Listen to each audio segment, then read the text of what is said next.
Bak jual kisah sinetron, siswi di Jawa Barat kehilangan ibu pasca jadi korban asusila. Seorang siswi di Jawa Barat mengalami dua nasib pilu sekaligus. Tak lama setelah jadi korban asusila, bocah berusia 13 tahun itu harus kehilangan ibunya. Tak heran, pelajar kelas 6 tersebut kini masih dalam trauma yang begitu mendalam. Mengutip dari tribunnews.com, bocah Malang itu jadi korban asusila oknum segerombolan anak jalanan pada 2 November 2023. Diduga pelaku berjumlah lebih dari 4 orang dan bukan berasal dari desa yang sama dengan korban. Meski demikian, antara korban dan para pelaku diduga sudah saling kenal karena sering kumpul.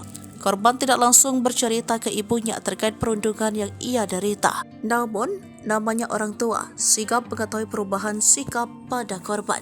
Melihat korban yang sering diam dan mengurung diri, akhirnya kejahatan yang diderita korban terungkap.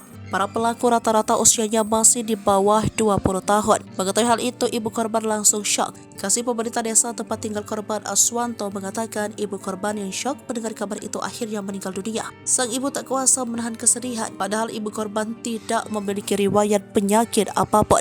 Kejadian ini diakui Aswanto menjadi duka mendalam bagi pihak keluarga. Keluarga tidak terima atas perlakuan para pelaku. Hari ini para pelaku dilaporkan ke polisi. Kami dari pemerintah desa mengawal pelaporan yang dialami warga kami ke Polres Indramayu, ujar dia. Dikonfirmasi terpisah, Kapolres Indramayu AKBP M. Fahri Siregar membenarkan adanya pelaporan soal kasus tersebut.